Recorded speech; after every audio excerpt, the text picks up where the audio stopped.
نے جانیں اسی کے لیے بچا کے رکھی ہیں. ہم نے ماں کا دودھ اسی لیے پیا ہے اور ہماری ماں کا دودھ اس وقت جا کے حلال ہوگا جب ہم اپنے آپ کو ناموس رسالت، ناموس صحابہ اور ناموس آل بیت پہ قربان کر دیں گے. فرمایا اللہ رب العزت کی ذات ان کے دلوں پہ مور لگا دیتے ہیں. وَعَلَىٰ سَمْعِهِمْ، اور ان کے کانوں کی سماعت کے اوپر بھی مور لگا دی جاتی ہے. اور غشاوۃ وَلَهُمْ عَذَابٌ عَظِيمٌ، وَعَلَىٰ أَبْصَارِهِمْ، اور ان کی آنکھوں پہ بھی پردے ڈال دیے جاتے ہیں. غشاوۃ وَلَهُمْ عَذَابٌ عَظِيمٌ، شک ایسے لوگ جن کے دلوں پہ مور لگ چکی ہو اور جن کے کانوں کی سماعت پر مور لگ چکی ہے اور جن کی آنکھوں پہ پردے ڈال دیے گئے ہیں. فرمایا غشاوۃ وَلَهُمْ عَذَابٌ عَظِيمٌ، اللہ رب العزت کی ذات نے ایسے لوگوں کے لیے آخرت کے اندر بڑا سخت عذاب رکھا ہے. تم اس دنیا کے اندر کہتے ہو، اور اللہ رب العزت کی ذات نے پہلی آیات طیبہ کا جو میں نے ترجمہ تھا لفظی وہ میں نے بیان کیا. دوسری آیات طیبہ، ان تنصروا اللہ فقد انصرہ اللہ اذ اخرجہ الذین کفروا. اللہ رب العزت کی ذات فرماتے ہیں نا کہ جب تم رسول اللہ کی مدد نہیں کرو گے، فقد نصرہ اللہ اذ اخرجہ الذین، تو اللہ رب العزت کی ذات ان کی مدد ضرور کرے گا. اذ اخرجہ الذین کفروا، تم نے دیکھا نہیں جب انہیں نکالا گیا. ثانی اثنین اذ ہما فی الغار، جب ان دونوں کو، اور وہ جا کے ٹھہرے کہاں؟ فی الغار، ایک غار کے اندر. تم نے قرآن پڑھا نہیں، قرآن سمجھا نہیں، تم صرف باغ فتح کو لے کے بیٹھ گئے ہو. بی بی حق مانگنے گئی تھی، تم معتبر اور مستند حدیث سے ہمیں ثابت کر کے دکھاؤ کہ بی بی دربار کے اندر مانگنے گئی تھی حق یا نہیں گئی تھی. تمہیں اصل مسئلہ پتہ ہی نہیں. حضرت ایک بات یاد رکھنا، جس نے یہ حدیث نقل کی ہے نا، یہ حدیث اہل سنت و جماعت کے عقیدے کے لحاظ سے ضعیف ہے. اس کا مستند سکہ راوی موجود نہیں ہے، اور ایسی احادیث پہ اعتبار بھی نہیں ہے جس کا راوی سکہ نہ ہو. اور دوسرا واقعہ کربلا پر حق ہے، ہوا ہے، لیکن ان دونوں چیزوں کو جو نقل کرنے والا ہے نا وہ ایک رافضی ہے. لیکن الحمدللہ ثم الحمدللہ ہم اہل سنت و جماعت نہ تبدیلی ہے، نہ رافضی ہے، نہ خارجی ہے. ہم الحمدللہ ثم الحمدللہ آج تک ہمیں نہ چھیڑا جائے نا، ہم فرقہ پرستی کے اوپر اور فرقہ واریت کے اوپر ہم ایک نہیں کروڑ مرتبہ لعنت بھیجتے ہیں، لیکن اپنے عقیدے کی ترجمانی کرنا اور اپنے عقیدے لوگوں کو سنانا اور عقیدہ بیان کر کے حق راہ دکھانا یہ ہماری ذمہ داری ہے. ہم تو ابھی تک وہ درد بھی نہیں بھولے جو آصف علوی ایک ملعون نے اس محرم میں نے پچھلے محرم الحرام کے اندر سیدہ صدیق اکبر رضی اللہ تعالیٰ عنہ کی شان مقدسہ کے اوپر ایک بےہودہ الفاظ استعمال کیے تھے. ہم تو ابھی وہ بھی نہیں بھولے، اور تم ملعونوں نے، چاہے وہ آصف علوی ہو، چاہے وہ لاہور کا ملعون نوید اقبال کراچی کے اندر جا کے حضرت سیدنا صدیق اکبر اور عمر پاک رضی اللہ تعالیٰ عنہ کی اور خصوصاً بالخصوص آقا علیہ السلام کی صاحبزادیوں کے بارے میں نازنہ الفاظ استعمال کریں، اور تم ہم سے نرم رویے کا جو ہے سوچو کہ یہ نرم رویہ رکھے گے، یہ ہم سے نہیں ہو سکتا. جب بھی الحمدللہ دین کے اوپر ذمہ داری آئے گی نا، تو میں آج یہ تین چیزیں ثابت کروں گا قرآن سے.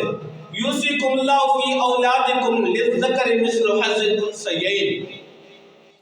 اس کے اندر اس کی جو تفسیر لکھی ہے نا مفتی احمد یار خان نعیمی حکیم الامت رحمۃ اللہ تعالیٰ علیہ رحمت واسعہ، اور جو لوگ مدینہ پاک کے اندر گئے ہیں نا، باغ فدق ہے کیا چیز؟ حضرت آپ نے شاید وہ دیکھا ہوگا، صرف 9 کھجور کے درخت. کتنے؟ 9 کھجور کے درخت ہیں. 9 کھجور کے درخت ہیں.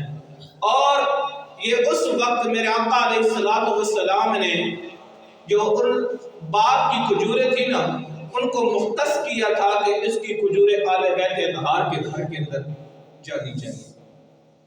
وہاں بھیج دیا کرتے تھے حضور علیہ الصلوۃ والسلام کے حکم کے مطابق. اور آقا علیہ الصلوۃ والسلام کے ظاہری دنیا سے پردہ کرنے کے بعد حضرت سیدنا صدیق اکبر رضی اللہ تعالیٰ عنہ کوئی عام ہستی نہیں ہے، آج بھی دین ان کا مقروض ہے. آج بھی دین ان کا مقروض ہے.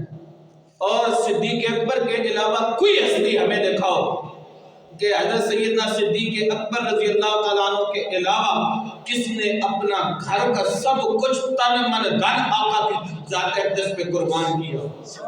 کسی صحابی کی مثال نہیں ملتی. اور لوگ دراڑیں ڈالتے ہیں. حضرت خلیفہ بلا فصل حضرت سیدنا صدیق اکبر رضی اللہ تعالیٰ عنہ کا جب وصال مبارک ہوا نا، اس سے پہلے حضرت مولا علی رضی اللہ تعالیٰ عنہ کو حضرت سیدنا صدیق اکبر رضی اللہ تعالیٰ عنہ نے اپنے پاس بلایا اور کچھ وصیتیں فرمائی. اس کے اندر ایک یہ بھی وصیت تھی، فرمایا علی جب میرا دنیا سے میری روح میرے جسم سے پرواز ہو جائے نا، جب میں ظاہری دنیا سے پردہ کر لوں، تو فرمایا علی مجھے اپنے ہاتھوں سے غسل دینا. مجھے اپنے ہاتھوں سے غسل دینا. لوگ ویسے کہتے ہیں نا کہ حضرت مولا علی رضی اللہ تعالیٰ عنہ کو حضرت سیدنا صدیق اکبر رضی اللہ تعالیٰ عنہ نے جبرن جو ہے اپنی بیعت کرائی. نعوذ باللہ. یہ خلافت بھی میں آگے جا کے آپ کو حدیث سے ثابت کر کے دوں گا انشاءاللہ. یہ خلافت کہاں سے ثابت ہے؟ مسلمانوں کے پہلے خلیفہ بھی سیدنا صدیق اکبر ہے اور پہلے امام بھی سیدنا صدیق اکبر ہے. جو کہتے ہیں ہم امامت کے قائل ہیں، خلافت کے قائل نہیں ہے. تو کل کے نادانوں، جس نے آقا علیہ الصلوۃ والسلام کی حیات طیبہ کے اندر 17 نمازیں حضور کے مصلی میں پڑھائی ہیں، اسے صدیق اکبر کہتے ہیں. جس سے آقا علیہ الصلوۃ والسلام نے اپنی حیات طیبہ کے اندر اپنا مصلی عطا کیا، اس ہستی کو حضرت صدیق اکبر کہتے ہیں. تم کہتے ہو امامت کے قائل نہیں ہے، ہم الحمدللہ امامت کے قائل ہیں. امامت کے بھی قائل ہیں، خلافت کے بھی قائل ہیں. ہمارا تو ایمان ہے جو امامت کو نہ مانے وہ ادھر اسلام سے خارج ہے، اس کا اسلام سے تعلق ہی کوئی نہیں. ہم تو تم دوسرے اماموں کی باتیں کرتے ہو. ہم تو 14 صدیاں گزرنے کے بعد بھی ہماری مسجد کے اندر کوئی نماز پڑھانے والا امام ہو، ہم اس کی جوتیوں کو بھی سر کا تاج سمجھتے ہیں. تم ان اماموں کی بات کرتے ہو. تم کہتے ہو سنی امامت کے قائل نہیں ہے، خلافت کے قائل ہیں. ہم امامت کے بھی قائل ہیں، ہم خلافت کے بھی قائل ہیں. لیکن یہ تو دیکھو، اگر امامت کے قائل ہو تو امامت شروع کہاں سے ہوئی؟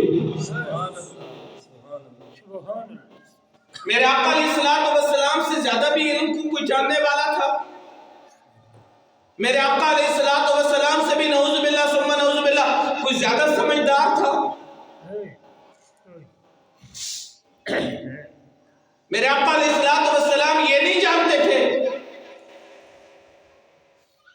اپنی آمد سے پہلے کے حالات سے. میرے آقا علیہ الصلوۃ والسلام واقف ہیں. اللہ رب العزت کی ذات نے قرآن کے اندر فرمایا علم تر کیف فعل ربک باصحاب الفیل. یہ حضور کی آمد سے 50 دن پہلے کا واقعہ ہے. فرمایا علم تر کیف فعل ربک باصحاب الفیل. کیا محبوب آپ نے نہیں دیکھا ہم نے ہاتھی والوں کے ساتھ کیا کیا؟ جو نبی اپنی آمد سے پہلے کے تذکرے جانتا ہے، حالات سے واقف ہے، کیا وہ نبی اپنے ظاہری دنیا سے پردہ کرنے کے بعد کے حالات سے واقف نہیں ہے؟ میرے آقا علیہ الصلوۃ والسلام کو یہ پتہ نہیں تھا کہ نعوذ باللہ ثم نعوذ باللہ یہ میرے آل کے ساتھ ایسے کریں گے. آقا علیہ الصلوۃ والسلام نے مصلی عطا کر کے یہ بتایا کہ لوگوں یہ بات یاد رکھنا، اگر میرے بعد تمہارا کوئی خلیفہ ہے، تمہارا کوئی امام ہے، تم نے جس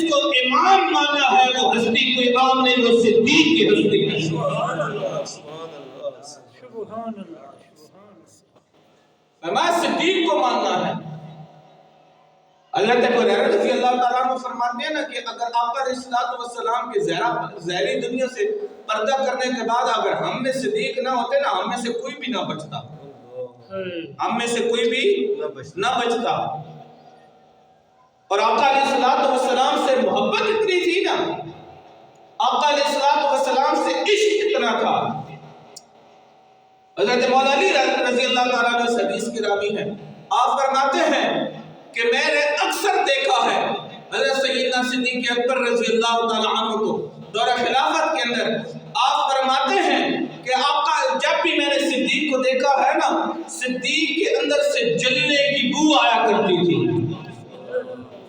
جلنے کی بو آیا کرتی تھی۔ میں نے کہا کہ اے امیر المؤمنین، یہ کیا وجہ ہے، کس وجہ سے یہ جلنے کی اندر سے کوئی گوشت جل رہا ہے، اس کی آواز جو ہے سمیل آ رہی ہے، بو آتی ہے؟ تو آپ نے فرمایا جب سے آقا علیہ الصلوۃ والسلام نے ظاہری دنیا سے پردہ کیا ہے نا، صدیق کے بس کے اندر بات نہیں تھی، لیکن میرے آقا علیہ الصلوۃ والسلام نے میرے لیے دعا فرمائی تھی کہ اے اللہ میری امت میں سے صدیق اکبر کو وہ تحمل اور وہ صبر عطا کرنا کہ میرے بعد میرے امت کا رکھوالا جو ہے سیدنا صدیق اکبر بن گئے۔ سبحان اللہ۔ حضرت مولا علی رضی اللہ تعالیٰ عنہ فرماتے ہیں کہ مجھے بات میں کر رہا تھا، فرمایا کہ مجھے حضرت سیدنا صدیق اکبر رضی اللہ تعالیٰ عنہ نے یہ کہا کہ صدیق علی جب میں دنیا سے پردہ کر جاؤں نا، جب میری روح پرواز کر جائے تو اس کے بعد مجھے اپنے ہاتھوں سے غسل دینا، اور پھر اس کے بعد مجھے ان ہاتھوں سے کفن پہنانا جن ہاتھوں سے تو نے رسول اللہ صلی اللہ علیہ وسلم کو کفن پہنایا۔ آپ فرماتے ہیں میں نے کہا کہ پھر امیر المؤمنین، آپ فرماتے ہیں پھر اس کے بعد میرا جنازہ جب تیار ہو جائے نا تو روضہ رسول کے سامنے جا کے نا اس کو رکھ کے اور رسول اللہ صلی اللہ علیہ وسلم سے اجازت مانگنا، اگر اجازت مل جائے تو مجھے رسول اللہ کے دربار کے اندر دفن کر دیں۔ آپ حضرت مولا علی رضی اللہ تعالیٰ عنہ خود اس حدیث کے راوی ہیں۔ آپ فرماتے ہیں جب میں نے حسب وصیت حضرت سیدنا صدیق اکبر رضی اللہ تعالیٰ عنہ کو غسل مبارک دیا، اس کے بعد کفن پہنایا، اور پھر اس کے بعد جب اپنے کاندھے پہ سوار کر کے، اس کے اندر یہ بھی وصیت تھی نا کہ میرے جنازے کو اپنے کاندھے پہ رکھ کے نا، اپنے کاندھے پہ سوار کر کے آقا کے روضے کے سامنے جا کے رکھ دینا اور جا کے اجازت طلب کرنا۔ آپ فرماتے ہیں میں نے اسی طرح کیا، جب جنازے کو اٹھایا وہاں پہ پہنچے تو میں نے رسول اللہ صلی اللہ علیہ وسلم سے اجازت مانگی تو آقا علیہ الصلوۃ والسلام کے روضہ رسول سے یہ آواز آتی ہے، ادخلوا الی الحبیب الی الحبیب، فرمایا محبوب کو محبوب کے پاس آنے دو، دوست کو دوست کے پاس آنے دو۔ تم نے عقل کے اندو صدیق کا مطلب بھی تمہیں نہیں پتا، صدیق کا مطلب ہی سچا ہے۔ صدیق کہتے کس کو ہے؟ سچے، سچے کو۔ سبحان اللہ۔ اے چلے آج 1400 سال کے بعد مسلمان کو یہ نظر آ گیا کہ آقا علیہ الصلوۃ والسلام کی پیاری لفظ جگر، آپ کے دل کا ٹکڑا، سیدہ طیبہ طاہرہ عابدہ زاہدہ بی بی فاطمہ الزہرا سلام اللہ علیہا کے ساتھ ناانصافی ہوئی تھی تو حضرت مولا علی رضی اللہ تعالی عنہ خود دفن کرنے والے بھی تھے، خود جو ہے غسل دینے والے بھی تھے، اور روضہ رسول کے پاس جا کے اجازت مانگنے والے بھی مولا علی ہیں۔ تو مجھے بتاؤ نا، رسول اللہ صلی اللہ علیہ وسلم کو یہ خبر نہیں تھی یا رسول اللہ صلی اللہ علیہ وسلم یہ نہیں جانتے تھے یہ میری بیٹی کے ساتھ ناانصافی کر کے آئے ہیں، میری آج کی محبت ان کے دل کے اندر نہیں ہے، پھر روزے سے کیوں آواز آئی ادخلوا الی الحبیب الی الحبیب؟ پھر روزے سے آواز نہ آتی نا، ہمیں پتہ ہی نہیں ہے۔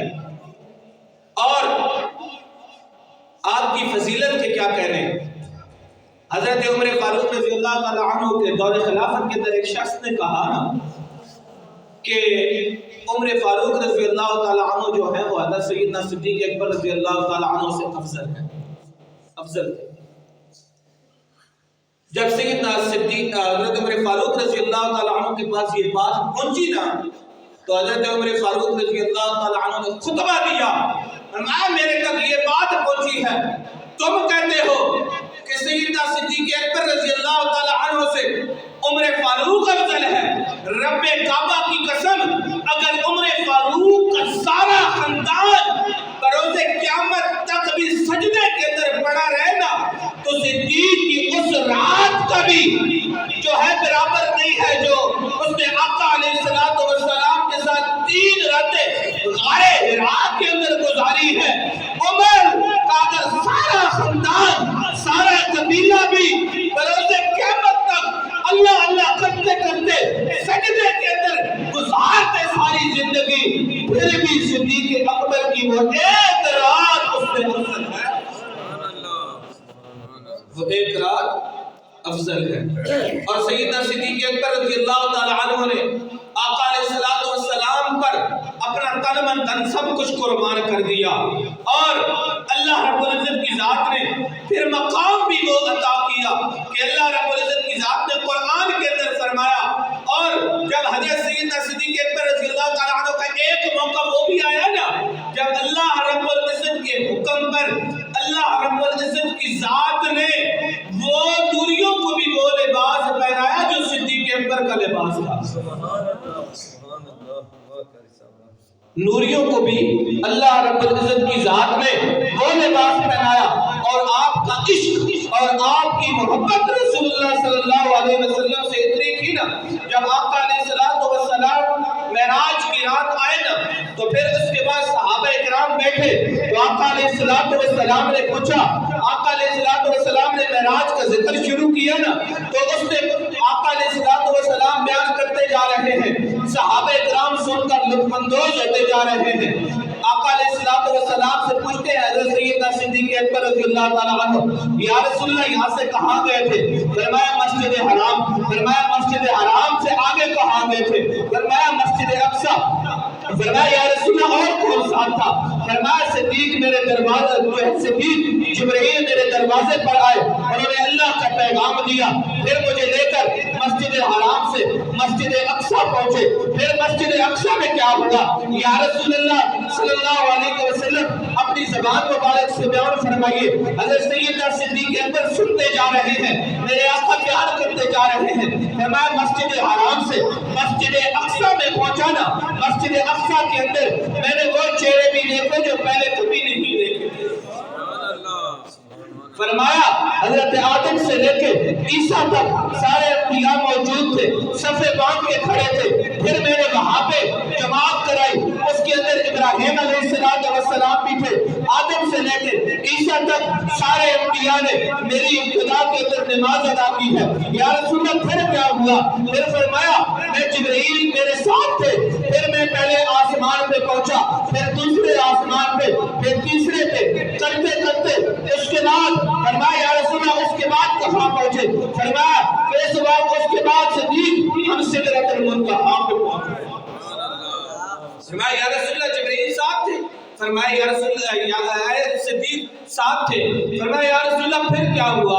پھر فرمایا سدرۃ المنتہا سے آگے جا کے اب صدیق اکبر رضی اللہ تعالیٰ عنہ کا پوائنٹ آپ نے نوٹ کرنا ہے، اور کس قدر تھا۔ فرمایا سدرۃ المنتہا سے آگے، فرمایا پھر عرش معلیٰ پہ پھر اللہ سے جو ہے ملاقات ہوئی، فقان قاب قوسین او ادنی کا شرف حاصل ہوا۔ پھر فرمایا یا رسول اللہ پھر کیا ہوا؟ فرمایا یا رسول اللہ جب سدرہ سے آگے آپ گئے جبرائیل صاحب تھے۔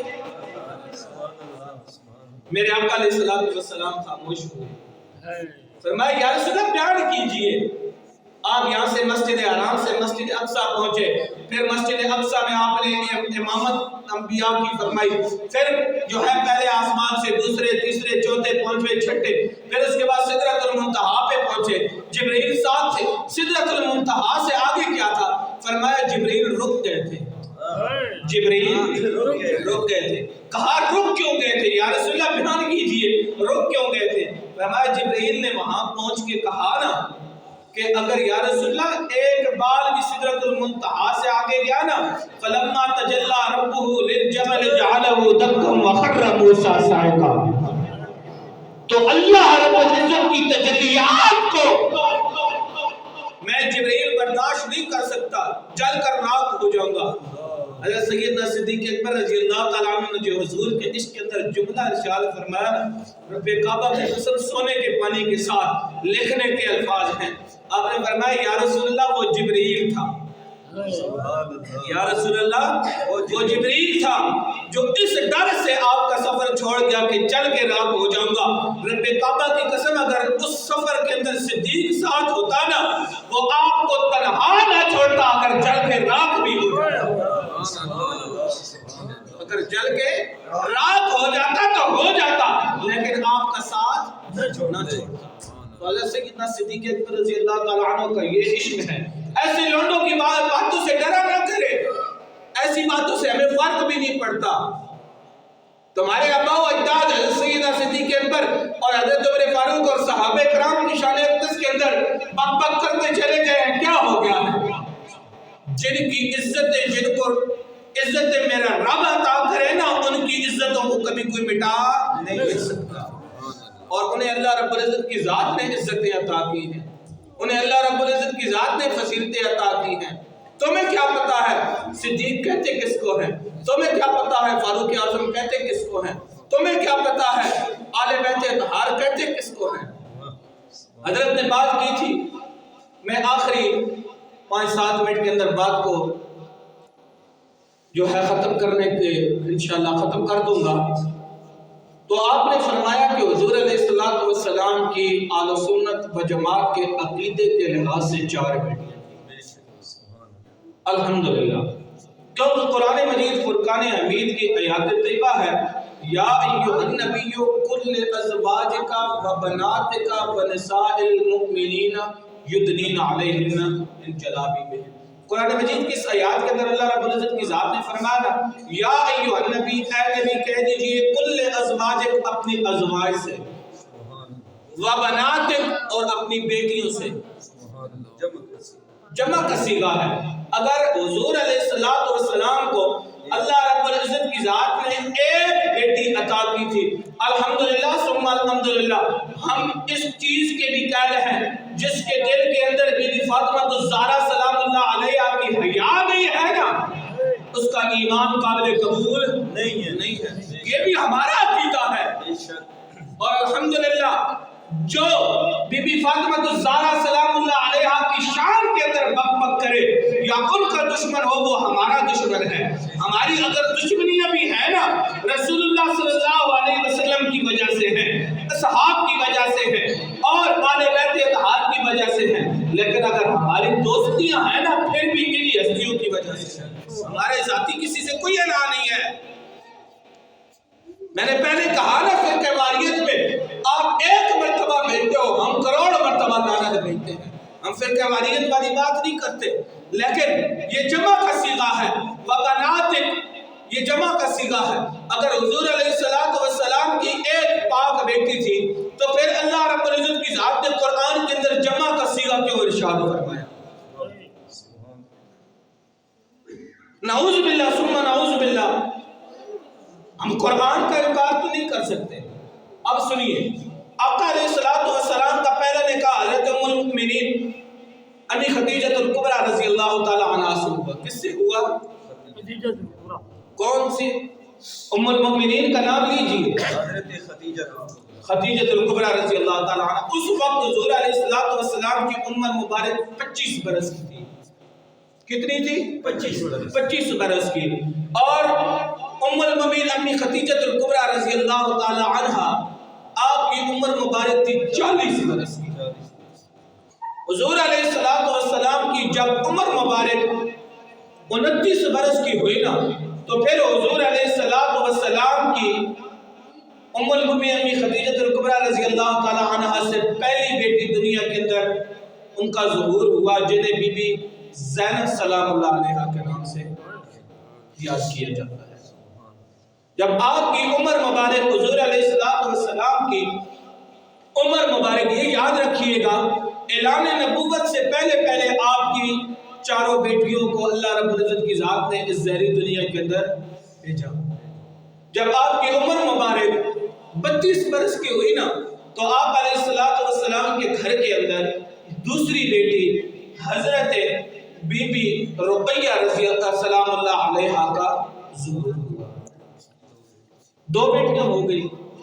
جب آقا علیہ السلام کی عمر مبارک 34 برس کی ہوئی تو آپ کے گھر کے اندر آپ کے مبارک بیٹے حضرت ابراہیم علیہ السلام کا ظہور ہوا. یاد رکھیے گا. پھر جب آقا علیہ السلام 19 ماہ کی عمر کے اندر جب وہ دنیا سے پردہ کر گئی، چلیے یہ الگ موضوع ہے، لیکن 4 بیٹیاں ثابت کرنی ہیں. جب آقا علیہ السلام کی عمر مبارک 37 برس کی ہوئی نا تو اس وقت بی بی ام المؤمنین امی خدیجہ الکبریٰ رضی اللہ تعالی عنہا کے بدن مبارک سے آپ کی تیسری بیٹی حضرت ام کلثوم رضی اللہ تعالی عنہا سلام اللہ علیہا دنیا کے اندر تشریف لائیں. اور جب آقا علیہ السلام کی عمر مبارک 39 برس کی ہوئی نا تو آپ کے گھر کے اندر سیدہ طیبہ طاہرہ عابدہ زاہدہ امی فاطمہ الزہرا سلام اللہ علیہا کا ظہور. تو جب آپ دنیا کے اندر تشریف لے گئے تو اس وقت آپ کی عمر مبارک 39 برس کی تھی.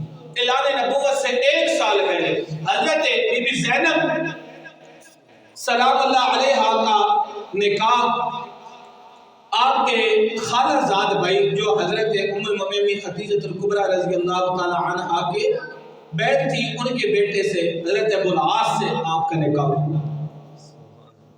اور پھر اس کے بعد اس وقت ابو لہب کے بیٹے کے ساتھ نکاح نہیں بلکہ رشتہ طے ہوا تھا آقا علیہ السلام کی پیاری بیٹی حضرت رقیہ کا.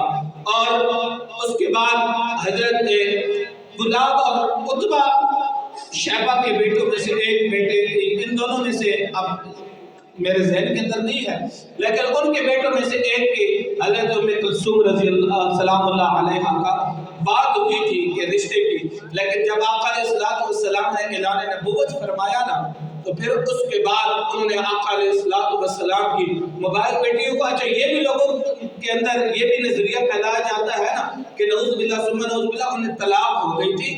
نہیں، رشتے کی بات ہوئی تھی، رشتہ ٹوٹا تھا. ان دونوں کے رشتے واپس ہو گئے. ان دونوں کے رشتے واپس ہو گئے. جو بعد از آقا علیہ السلام نے حضرت رقیہ اور حضرت ام کلثوم کا نکاح، حضرت رقیہ کا پہلے نکاح حضرت عثمان غنی رضی اللہ تعالی عنہ سے ہوا. جب آپ دنیا سے پردہ کر گئی تو آقا علیہ السلام نے آپ کو دوسری مبارک بیٹی اور شان و عظمت والی بیٹی حضرت ام کلثوم کا نکاح حضرت عثمان غنی رضی اللہ تعالی عنہ سے کیا. اور پھر اس کے بعد حضرت بی بی فاطمہ الزہرا سلام اللہ علیہا کا نکاح حضرت مولا مشکل کشا مولا علی رضی اللہ تعالی عنہ سے ہوا. تو یہ آقا علیہ السلام کی 4 بیٹیاں قرآن و حدیث کی روح سے ثابت ہیں. کوئی مانے یا نہ مانے یہ تو الگ بات ہے نا، لیکن انکار نہیں. جو 4 بیٹیوں کا انکار کرے گا وہ قرآن کا انکار کرے گا، کیونکہ اللہ رب العزت کی ذات نے فرمایا یا ایھا النبی قل لازواجک، قل لازواجک. یہاں پہ بھی ازواج کے اندر بھی اللہ رب العزت کی ذات نے جمع کا صیغہ رکھا ہے اور وہ بنات یہ بھی جمع کا صیغہ ہے. ایک بیٹی کو تو بنت کہتے ہیں، ایک بیٹی کو تو بنت کہتے ہیں اور بنت واحد کے لیے ہوتا ہے اور وہ بنات جمع کے لیے ہوتا ہے. اس قرآن کی اس آیات کی روح سے پتہ چلتا ہے کہ حضور علیہ السلام کی جو احادیث سے 4 بیٹیاں ثابت ہیں وہ 4 اور ونساء المؤمنین فرمایا مومنوں کی عورتوں سے کہہ دیجئے من جلابی بہم کہ جب بھی گھروں سے پیر نکلے نا وہ بڑی چادر اوڑھ کے نکلے. پردہ کر کے پردے کا حکم ہے لیکن جلابی میں نرمی کے اندر چادر کو کہتے ہیں. تو فرمایا یا رسول اللہ صلی اللہ علیہ وسلم کہہ دیجئے کل ازواجک اپنے ازواج سے وبناتک اور اپنی بیٹیوں سے ونساء المؤمنین. اگر لوگ یہاں سے یہ بھی مقصد نکال سکتے تھے نا کہ آقا علیہ السلام کو اللہ رب العزت کی ذات نے اس لیے وہ بناتک کہا ہے کہ جو مومنوں کی بیٹیاں ہیں وہ رسول اللہ کی بیٹیاں ہیں. لیکن اللہ رب العزت کی ذات پہ قربان جاؤں، اللہ رب العزت کی ذات کو بھی پتہ تھا نا کیسے غدار پیدا ہوں گے۔ ایک وقت آئے گا کہ لوگ انکار کریں گے۔ اللہ رب العزت کی ذات نے آگے اس بات کی بھی تصدیق فرمائی، فرمایا وَنِسَاءِ الْمُؤْمِنِينَ، مومنوں کی عورتوں سے بھی کہہ دیجیے۔ تو الحمدللہ ثم الحمدللہ یہ ہمارا عقیدہ ہے، اللہ ہمیں اسی عقیدے پر موت نصیب فرمائے اور اسی عقیدے کے ساتھ ہم دنیا کے اندر جیے بھی اور جب جائیں تو یہ عقیدہ لے جائے۔ آخری بات محبت کے لحاظ سے لوگ کہتے ہیں نا حضرت ام المؤمنین امی عائشہ صدیقہ رضی اللہ تعالی عنہا اور حضرت بی بی فاطمہ الزہرا سلام اللہ علیہا کے درمیان طلب کلامیہ تھی جس کی وجہ سے وہ آمنے سامنے نہیں ہوئی تھی۔ تو یاد رکھیے گا ایک مرتبہ ایک ایسا وقت بھی آیا نا کہ حضرت بی بی فاطمہ الزہرا سلام اللہ علیہا اور حضرت ام المؤمنین امی عائشہ صدیقہ رضی اللہ تعالی عنہا سچے باپ کی سچی بیٹی دونوں اکٹھی تھی نا، تو حضرت ام المؤمنین امی عائشہ صدیقہ رضی اللہ تعالی عنہا سے کہنے لگی، حضرت سیدہ طیبہ طاہرہ عابدہ زاہدہ بی بی فاطمہ الزہرا سلام اللہ علیہا کہنے لگی کہ میرا جو رتبہ ہے نا، جو میرا مقام ہے وہ آپ سے زیادہ ہے۔ تو حضرت ام المؤمنین نے فرمایا نا کہ نہیں میرا زیادہ ہے۔ آپ نے کہا کہ آپ صدیق کی بیٹی ہو، میں حضور کی نسل جگر ہوں، میں حضور کے دل کا ٹکڑا ہوں۔ تو حضرت ام المؤمنین کی آنکھوں سے آنسو جاری ہو گئے نا، فرمایا میں نے رسول اللہ صلی اللہ تعالی علیہ وسلم سے سنا ہے جو نیک بیویاں ہوں گی نا وہ کل قیامت کے دن اپنے شوہروں کے ساتھ کھڑی ہوں گی، اپنے شوہروں کے ساتھ کھڑی ہوں گی۔ اور امام ترمذی نے بھی اس کو نقل کیا ہے اور امام غزالی علیہ رحمہ نے بھی اس کو نقل کیا ہے اور حضرت مجدد الافسانی علیہ رحمہ آپ نے بھی اس کو نقل کیا ہے۔ آپ فرماتی ہیں کہ میں نے حضرت بی بی فاطمہ الزہرا سلام اللہ علیہا سے جب یہ کہا نا کہ جو ہے میں نے رسول اللہ صلی اللہ تعالی علیہ وآلہ وسلم سے سنا ہے جو نیک بیویاں ہوں گی کل قیامت کے دن وہ اپنے شوہروں کے ساتھ کھڑی ہوں گی، تو اس وقت وہ کہنے لگی، حضرت بی بی فاطمہ یہ کہتی ہے کہ میں نے ام المؤمنین عائشہ صدیقہ رضی اللہ تعالی عنہا سے کہنے لگی کہ اب میں مان گئی کہ فضیلت آپ کی زیادہ ہے، لیکن وہ بھی ماں تھی نا، اٹھی نا تو سینے سے لگایا اور ماتھے کو چوم کر کہنے لگی کہ میری پیاری بیٹی ایسی بات نہیں ہے، آپ رسول اللہ صلی اللہ تعالی علیہ وآلہ وسلم کے دل کا ٹکڑا ہو، جب میں کل قیامت کے دن رسول اللہ صلی اللہ تعالی علیہ وآلہ وسلم کے ساتھ کھڑی ہوگی نا تو میں رسول اللہ صلی اللہ علیہ وسلم سے کہوں گی یا رسول اللہ صلی اللہ تعالی علیہ وآلہ وسلم علی اور فاطمہ کو اپنے ساتھ بنا لیجئے۔ پھر میں آقا علیہ السلام سے کہوں گی کہ یا رسول اللہ میں آپ کی دائیں طرف کھڑی ہو جاتی ہوں، فاطمہ کو بائیں طرف کھڑا کرو اور ساتھ مولا علی کھڑے ہو جائیں، جو اللہ رب العزت کے محبوب کا فرمان ہے وہ بھی پورا ہو جائے گا، میں بھی رسول اللہ کے ساتھ آ جاؤں گی، آپ بھی رسول اللہ کے ساتھ آ جائیں گی، درمیان میں رسول اللہ آ جائیں گے۔ سبحان اللہ۔ تو یہ تھا اہل بیت اطہار اور اصحاب اکرام کی محبت۔ تو ایسی بات نہیں ہے کہ ان کے اندر محبت نہیں تھی، یہ لوگوں کی کنڈوسلے ہیں اور ضعیف حدیثیں جو ہے ان کو نقل کر کے لوگ جو ہے لوگوں کو گمراہ کرنے کی کوشش کرتے ہیں۔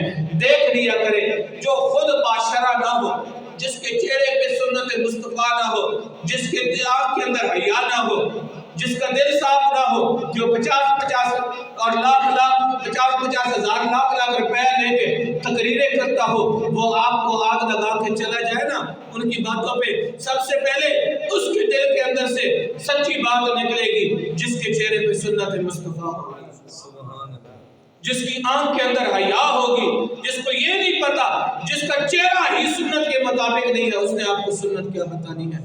یہ فرقہ واریت کو ہم سب سے پہلے ہم مطالبہ کرتے ہیں، جو 15 تاریخ کو کراچی کے اندر ایک ملعون نے جا کے جو ہے ان 3 ہستیوں کے اندر آقا علیہ السلام کی بلاغت کی شان کے اندر اور جو اللہ رب العزت کی قرآن کا انکار کیا ہے اور جو سیدنا صدیق اکبر رضی اللہ تعالی عنہ کی شان اقدس کے اندر اور خلیفہ دوم حضرت سیدنا عمر فاروق رضی اللہ تعالی عنہ کی شان کے اندر گستاخانہ الفاظ کہے ہیں، ہم سب سے پہلے صاحب اقتدار سے مطالبہ کرتے ہیں کہ اس کا نوٹس لیا جائے اور ان ظالموں کو، ان ملعونوں کو کیفر کردار تک پہنچایا جائے، لیکن کوئی یہ نہ سمجھے رب کعبہ کی قسم جو زبان صحابہ کرام یا ناموس رسالت کے خلاف اٹھے گی یا اللہ کے قرآن کے خلاف اٹھے گی، آل بیت اطہار کے خلاف اٹھے گی نا، ہم اس زبان کو کاٹنا بھی جانتے ہیں اور اس زبان کو جڑ سے اکھیڑنا بھی جانتے ہیں۔ کوئی اس غلط فہمی کے اندر نہ رہے۔ رب کعبہ کی قسم جو پاؤں ناموس رسالت، ناموس صحابہ، ناموس آل بیت کی طرف اٹھے گا نا، ہم اسے کاٹنا بھی جانتے ہیں اور ہم تحفظ کرنا بھی جانتے ہیں۔ کوئی ہماری خاموشی سے کمزوری نہ اٹھائے۔ ہم چاہتے نہیں کہ ہماری وجہ سے جو ہے افراتفری ہو، لیکن ہم الحمدللہ دلائل دینا جانتے ہیں۔ کسی کو اگر کوئی مسئلہ ہو، جو میں نے باتیں کی ہیں ان کا میں ذمہ دار ہوں، وہ آ کے مجھ سے ان چیزوں کی تسلی بھی کر سکتا ہے۔ اور الحمدللہ ثم الحمدللہ بہر والا سپیکر بھی آن ہے۔ اگر کسی کو میری باتوں سے اعتراض ہونا، قرآن و حدیث کی روح سے میں ان باتوں کو ثابت کرنے کے لیے تیار ہوں انشاءاللہ۔ لیکن الحمدللہ ہم اپنے مسلک کا دفاع جانتے ہیں اور ہم اپنے مسلک کا دفاع کرنا بھی جانتے ہیں۔ اللہ رب العزت کی ذات ہم سب کی حاضری کو قبول فرمائے۔ آخری شعر اور اس کے ساتھ اختتام۔ رحیم کریم دے در اقدس تے پہ چک دی کل کائنات تے روزہ پاک محمد تے بس رحمت دی برساتے تے 70,000 درود روز پڑھی من تے نہ جاوے خالی کوئی راتے بس مسکین میاں او بخت جگے جڑے کول ستے کیا بات ہے بس مسکین میاں او بخت جگے جڑے کول ستے کیا بات ہے۔ آخر دعوانا الحمدللہ رب العالمین۔